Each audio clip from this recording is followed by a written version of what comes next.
Assalamualaikum warahmatullahi wabarakatuh. Waalaikumsalam.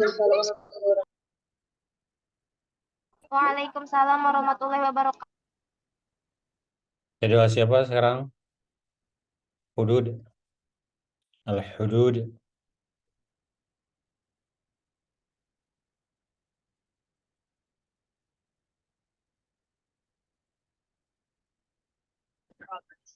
Sebentar Ustaz.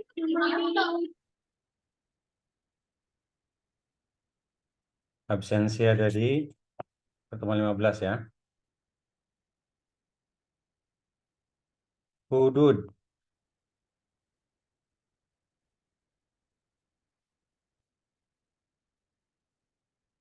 Nafisa. Recita.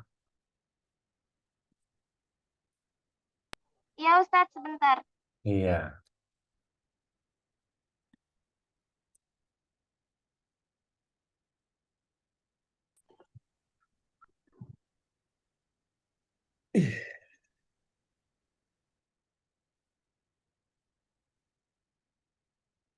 Anaida Fakhita lagi umroh, lagi haji ya?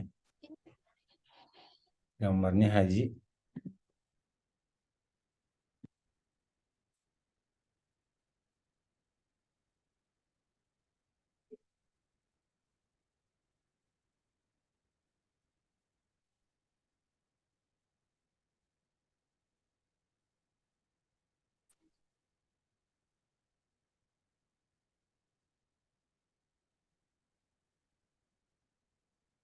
Siti Atiyah Zahiroh.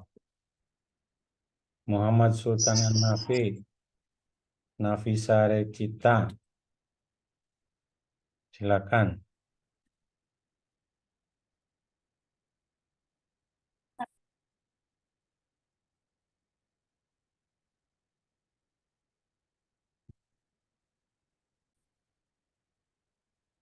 Iya, dari tadi juga sebentar saya tunggu lah.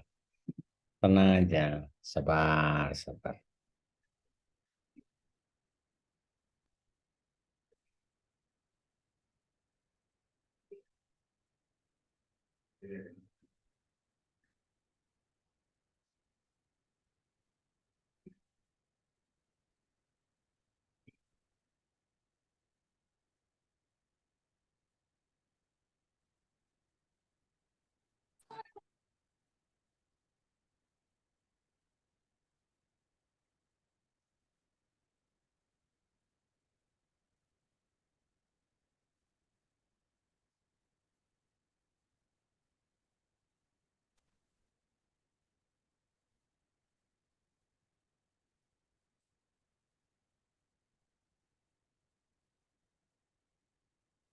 Sebentar Pak, lagi cari dokumennya di mana? Di mana? Atau di mana ditinggalkan?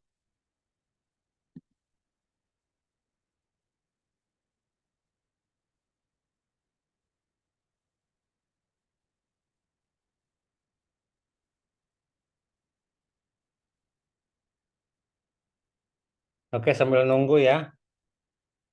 Sambil nunggu, sambil Nafisa cari, saya mau menerangkan satu dua hal ini.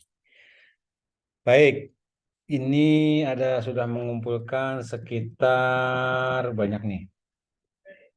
Udah banyak yang mengumpulkan ya. Alhamdulillah, terima kasih yang sudah mengumpulkan. Ada yang masih pakai apa namanya? PDF, diganti PDF-nya biar nanti saya bisa rubah. Saya coba ambil yang punya Jagatwana ya. Silakan dilihat ini Jagatwana. Nah, kelihatan semuanya?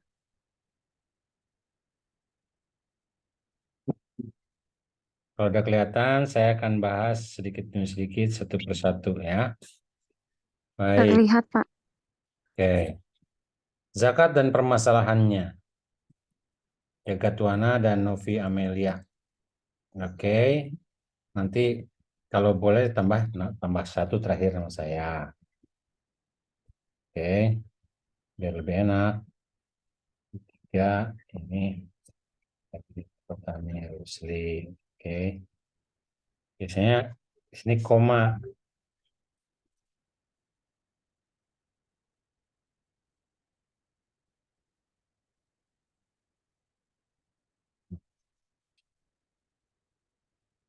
koma,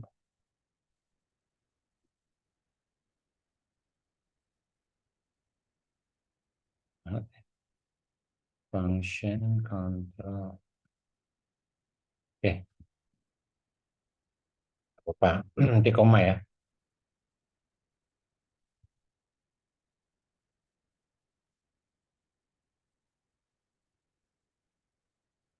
Oke, manajemen pendidikan Islam,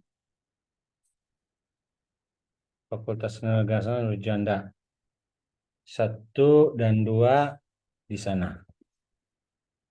Oke. Yes.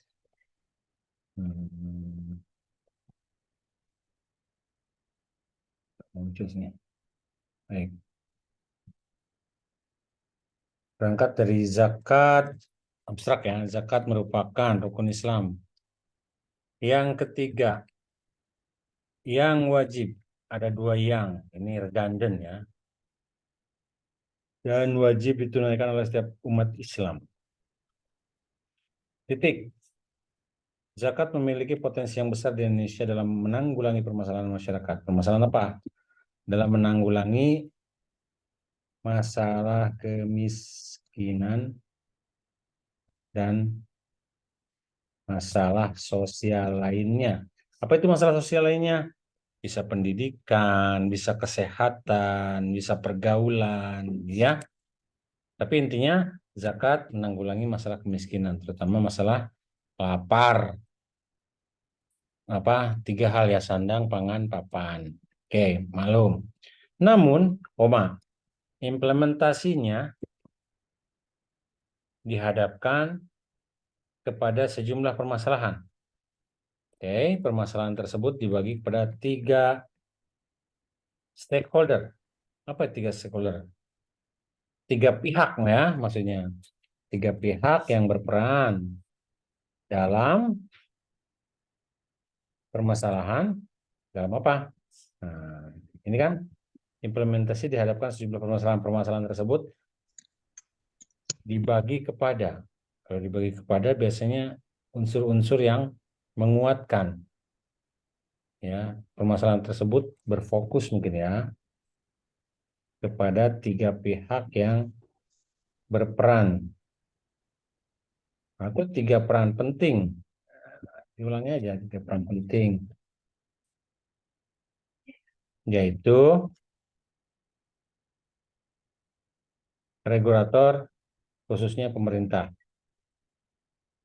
Organisasi pengelola zakat OPZ sebagai pihak pengelolanya dan penerima zakat jika stakeholder mampu bersinergi dengan baik. Maka berbagai permasalahan tersebut dapat menggunakan peran 3 stakeholder. Nah, berarti ini judul bukan permasalahannya, tapi judul permasalahan sektor-sektor yang penting di dalam apa? Di dalam mengentaskan implementasi pelaksanaan zakat siapa saja, yaitu stakeholder, organisasi zakat, dan yang pertama regulator, yang kedua implementator, yaitu organisasi pengelola habis nih, dan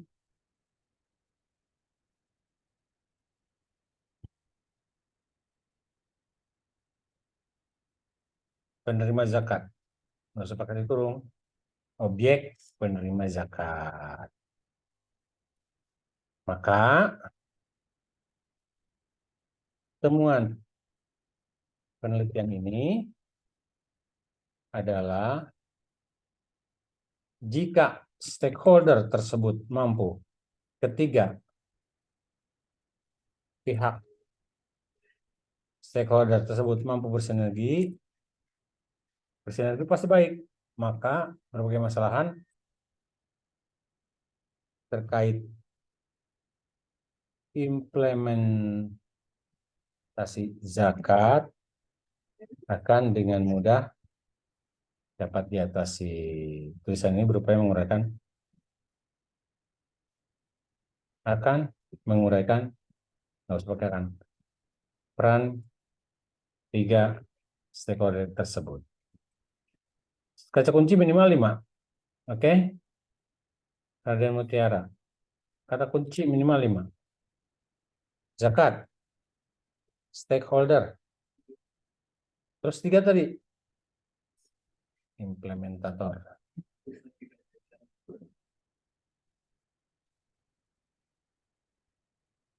Implementor, bahasa Inggrisnya. Zakat, stakeholder, kemudian regulator, kemudian pengelola zakat, dan penerima zakat. Dalam bahasa Islam sebut apa? Apa sebutnya? Mustahik. Hah? Mustahik zakat. Mustahik. Oke. Penerima zakat. 1, 2, 3, 4, 5. Oke. Itu dari abstrak. Tapi ada kurang dari abstrak ini. Apa yang kurang? Perlu dilengkapi.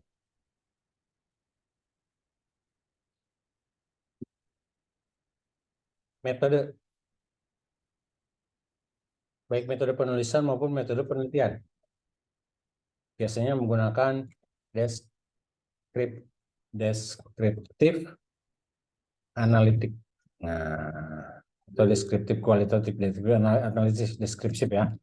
Analitis deskriptif, deskriptif. Analisis deskriptif. Oke. Kemudian di mana lokusnya, lokasi ya.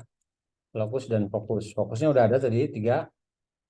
Di mana? Di Indonesia kah, di Saudi kah, di Iran apa di Turki? Nah, gitu ya. Kalau Indonesia terlalu luas, lebih dikerucutkan lagi. Misalkan di Jawa Barat. Atau lebih mudahnya lagi di Kabupaten Bogor. Karena beda daerah, beda kebijakan. Ya. Oke. Ini saya kasih contoh bagaimana cara ini ya, menerjemahkan. Lihat, tolong perhatikan. Ini udah ini belum? Udah di rekam belum? Oke, masih rekam ya. Baik. Lihat nih. Ini di copy dulu seperti biasa, masuk ke translate. Oke. Dari Indonesia ke Inggris. Seperti biasa saja. Ini seperti ini ya. Zakat is the third pillar of. Kalau bahasa Indonesia udah benar, insya Allah ini juga akan benar. Oke.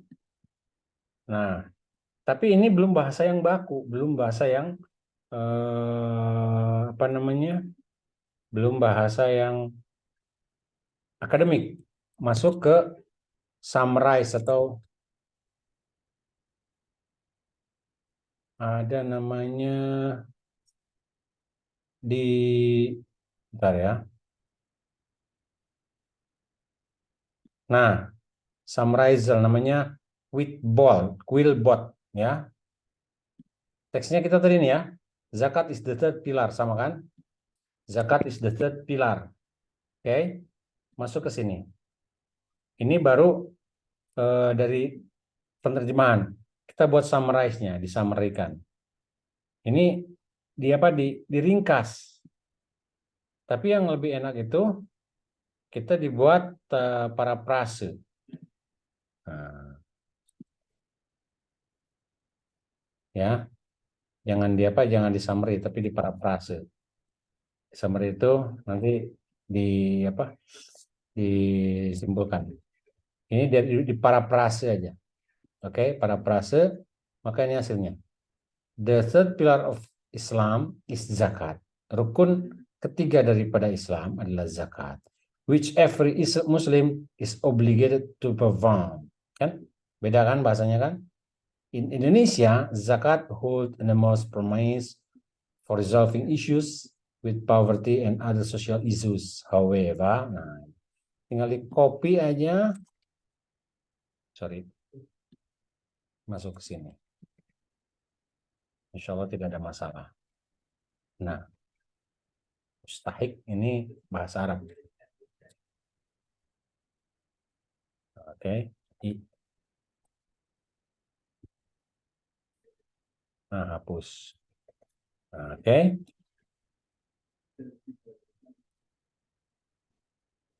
Ini nggak usah OPZ lagi. Zakat organization ini salah nih. Zakat organization regulator dulu kan? Tadi kan?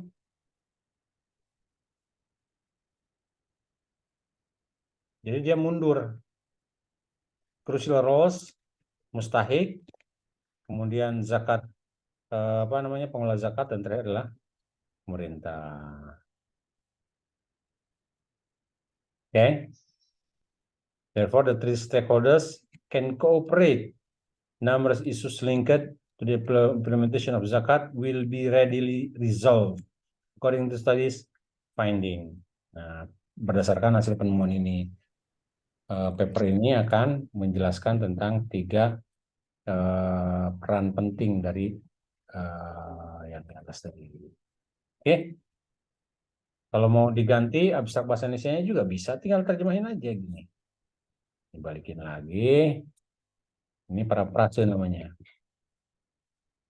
Coba bandingkan ya. Bahasanya bandingkan. Rukun Islam yang ketiga,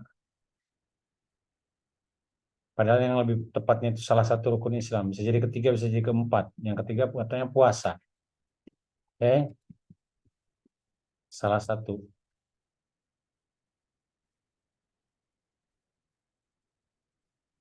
Bahasa Inggrisnya one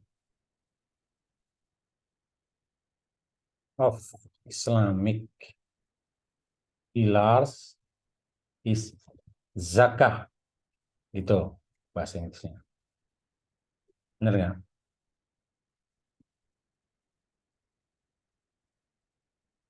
Udah bisa Nafisa? Salah satu rukun Islam adalah Sudah, Ustadz. Hah? Sudah, Ustadz. Udah. Oke tadi ya. Yang share-nya Sultan. Oke. Saya cukup sampai di sini dulu. Nanti kita teruskan untuk ngebahas tugas-tugasnya. Oke, ini udah cukup baik. Nanti saya coba pelajari apa yang kurang dan apa yang perlu ditambahkan. Terima kasih. Silakan dilanjut, Nafisa.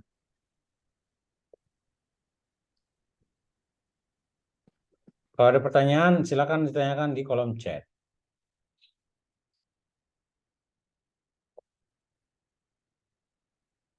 Monggo, silakan. Sultanan Nafi, silakan share.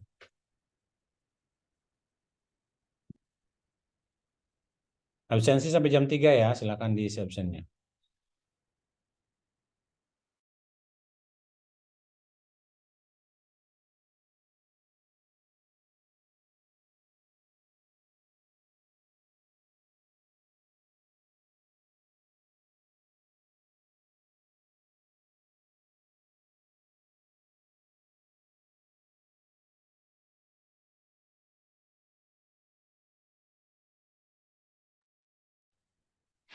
Bismillahirrahmanirrahim. Assalamualaikum warahmatullahi wabarakatuh.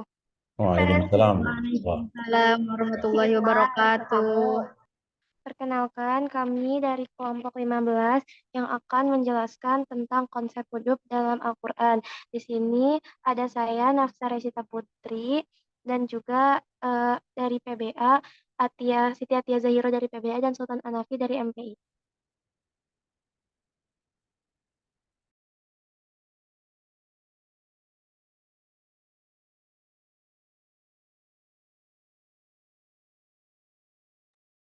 Yang sebelumnya.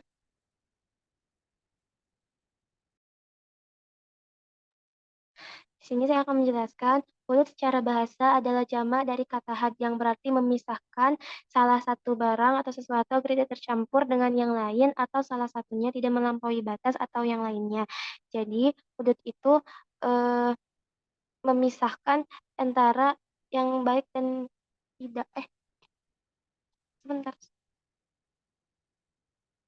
Jadi, hudud secara bahasa adalah jamak dari kata had, yang berarti memisahkan salah satu barang. Dalam Kamus Bahasa Indonesia, kata had bermakna bata. atau hingga. Menghadkan berarti membatasi. Membatasi itu menentukan batasnya supaya tidak melebihi jumlah, ukuran, dan sebagainya, atau mengkhususkan. Berdasarkan pengertian hudud, secara etimologi dapat dirumuskan bahwa hudud adalah suatu pemisah atau pembatas yang tidak boleh dilewati karena suatu pelanggaran yang mempunyai hukuman.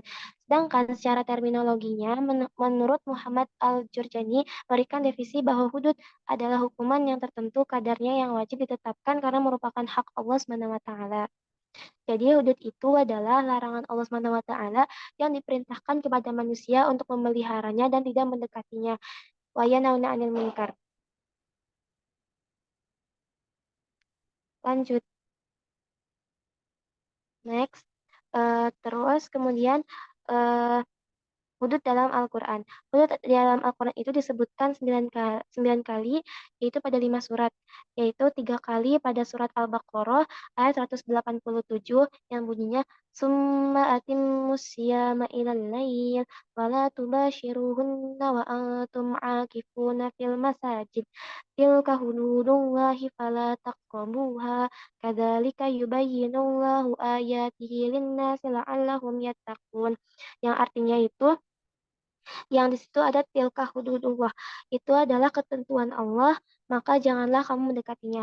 Lalu kemudian di surat Al-Baqarah ayat 229, eh, wa- wala yahillu lakum an ta'khudhu mimma ataitumuhunna syai' illa an yakhafa an yuqima hududallah. Di situ ada hududallah itu, eh, di situ ada Allah ayyakhafa anna yuqima hududallah, dari kecuali keduanya suami istri khawatir dan mampu menjalankan hukum-hukum Allah.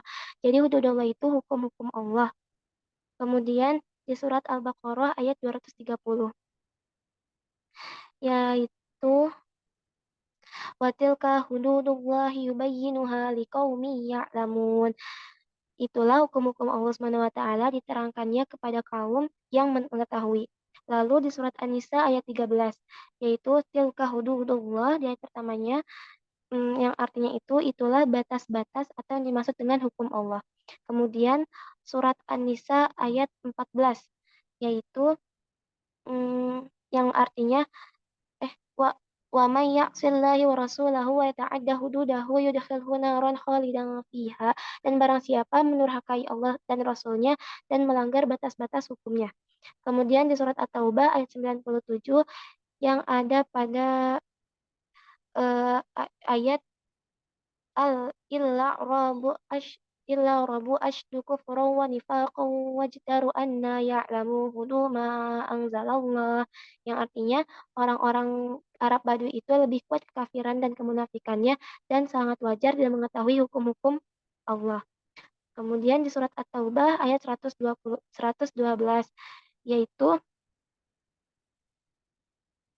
yang artinya mereka itu adalah orang-orang yang bertaubat, beribadah, memuji Allah, mengembara demi ilmu, dan ruku, sujud, menyuruh berbuat ma'ruf dan mencegah dari yang mungkar, dan yang memelihara hukum-hukum Allah, yang di dalamnya itu ada lihududillahi wa basyiril mu'minin, dan gembiralah orang-orang yang beriman. Kemudian di Quran surat At-Tolak ayat 1, watilka hududullah, itulah hukum-hukum Allah. Lalu kemudian di surat Al-Mujadalah ayat 4, yaitu ada pada di bagian ayat Al-Mujadalah 4 ada kata watilka hududullah, dan itu adalah hukum-hukum Allah. Next.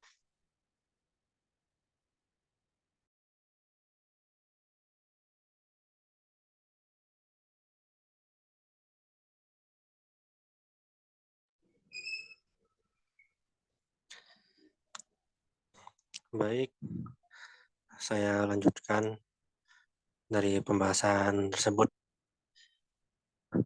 Objek hudud dalam Al-Quran, yang pertama, adanya nas yang melarang perbuatan tertentu dan disertai ancaman hukuman atas perbuatan.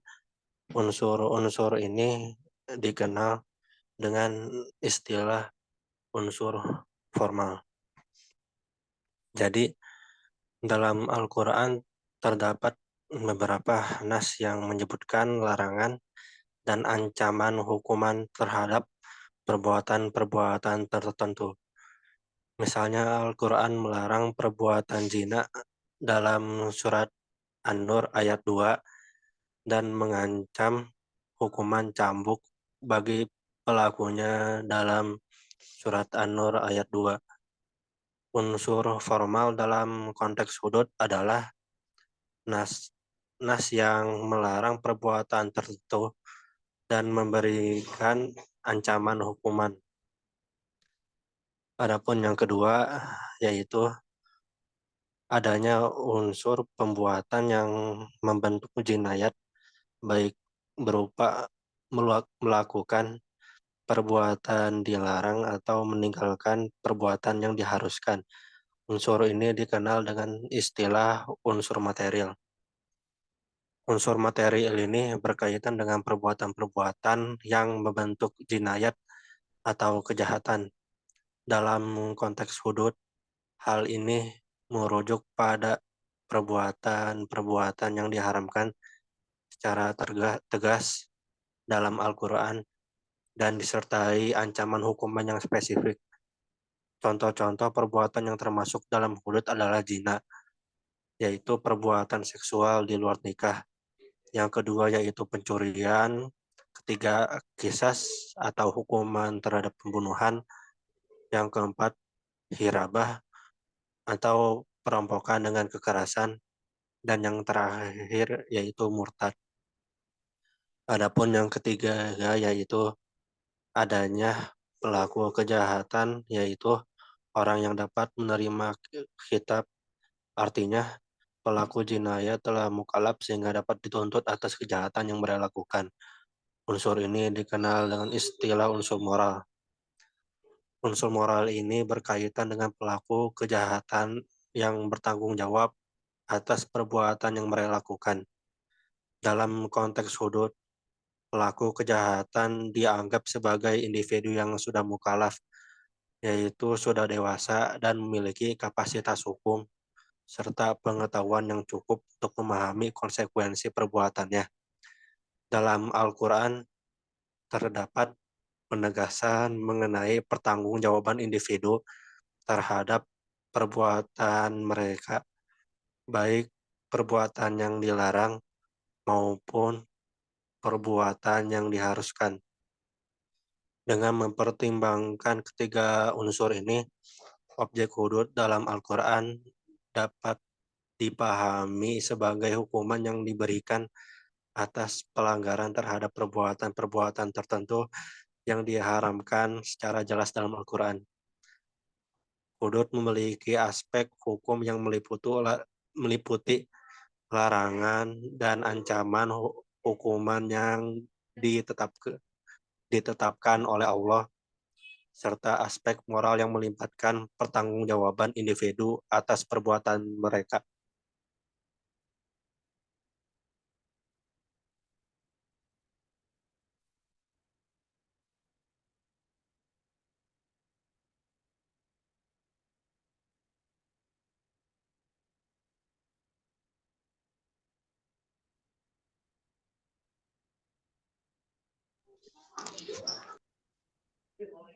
Lanjut.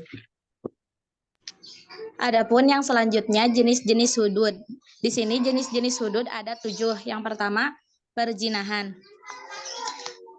Zina adalah melakukan hubungan seksual yang diharamkan di kemaluan dan didubur oleh dua orang yang bukan suami istri. Dengan demikian dapat dikatakan bahwa perbuatan zina adalah apabila sudah memiliki unsur-unsur persetubuhan antara dua orang yang berbeda jenis kelaminnya dan tidak ada kekeliruan atau kesamar-samaran atau keraguan dalam bersetubuh. Zina dikatakan oleh agama sebagai perbuatan yang melanggar hukum dan norma yang tentu saja sudah seharusnya diberi hukum maksimal, mengingat akibat yang ditimbulkan sangat buruk serta mengandung kejahatan dan dosa. Dasar hukum pelanggar zina ada dalam Al-Quran, disebutkan dalam Quran surat An-Nur ayat 2. Menurut ayat ini, apabila orang itu mushon dan telah memenuhi syarat, maka dirajam dengan lemparan batu hingga mati, dan pelaksanaannya di lapangan secara terbuka di tempat umum agar orang dapat mengambil pelajaran. Sedangkan orang yang berzina itu bukan muhson, maka hukumannya 100 kali cambuk atau dera. Yang kedua, menuduh berzina. Menuduh berzina atau kata kozab bermakna mencaci maki, melempar sesuatu yang bersifat materi atau inmateri, berbicara tanpa berpikir, memfitnah lewat lisan maupun tulisan, atau menuduh secara tertulis atau menuduh berzina tanpa bukti. Sedangkan dari segi terminologi, kozaf adalah menuduh orang lain berzina yang hukumnya dengan ta'zi dan termasuk dosa besar. Tindakan pidana kozaf ini hanya tertuju pada pencemaran nama baik perorangan. Akan tetapi jika diperhatikan bahwa perbuatan menuduh berzina jinayat hudud sebagaimana dalam Quran surat An-Nur ayat 4. Dari ayat ini tergambar bahwa sanksi bagi penuduh meliputi 3 komponen. Yang pertama, didera sebanyak 80 kali. Yang kedua, dari segi status sosial sudah tidak dapat dijadikan saksi dalam bentuk apapun. Dan yang terakhir, tergolong sebagai orang fasik. Yang ketiga, itu ada pencurian. Pencurian adalah mengambil harta yang tersimpan di tempat yang terjaga dan sembunyi-sembunyi. Dasar hukum pencurian sekaligus sanksinya tercakup dalam Quran surat Al-Maidah ayat 38. Ketentuan dalam ayat tersebut adalah apabila seorang melakukan pencurian diancam dengan hukum hudud berupa pemotongan tangan. Keumuman ayat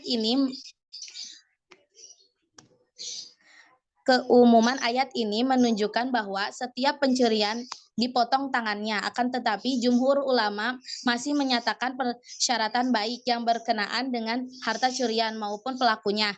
Kalau syarat-syarat terpenuhi, maka ayat tersebut diterapkan. Yang selanjutnya ada perampokan. Perampokan diistilahkan dengan hirabah. Hirabah adalah tindakan bersenjata dari kelompok orang untuk melakukan kekacauan, pertumpahan, merusak harta, benda, serta menentang perundang-undangan. Al-Quran mengancam keras pelaku tindakan perampokan sebagaimana disebutkan dalam Quran surat Al-Maidah ayat 33. Nah, dalam Quran surat Al-Maidah ayat 33, hukuman bagi orang-orang yang memerangi Dari ayat tersebut dijelaskan bahwa hukuman bagi perampokan ada 4 macam, yaitu hukum bunuh qisas, 2, hukum salib, hukum potong tangan dan kaki secara silang, dan hukum buang atau pengusiran. Keempat jenis hukum ini diberikan dengan melihat keadaan kejahatan yang dilakukan. Sebagaimana ulama berpendapat bahwa apabila perampokan itu disertai pembunuhan, maka hukumannya adalah hukum mati juga.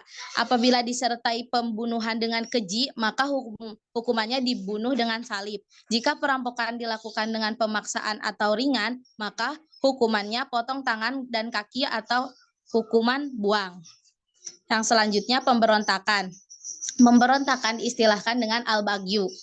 Al-bagyu adalah sekelompok muslim yang memiliki kekuatan yang menentang penguasa resmi dalam beberapa masalah karena tidak adanya kesepakatan terhadap ketetapan pemerintah dalam masalah yang mereka tuntut. Pemberontakan ini secara terang-terangan melakukan upaya penentangan terhadap pemerintah yang sah dengan kekuatan senjata memberlakukan peraturan mereka sendiri.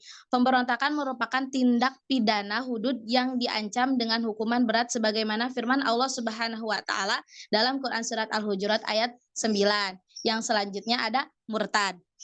Kata murtad diistilahkan dengan ridah. Secara etimologi berarti menentang, menolak, menutup, atau mengembalikan. Sedangkan secara terminologi, murtad adalah kembalinya orang Islam yang berakal dan dewasa kepada kekafiran dengan kehendaknya sendiri tanpa ada paksaan dari orang lain baik laki-laki maupun perempuan. Ketentuan Al-Quran yang memberikan rambu normatif tentang perbuatan ridho antara lain Quran Surat Al-Baqarah ayat 217. Menurut Mahmud Saltu,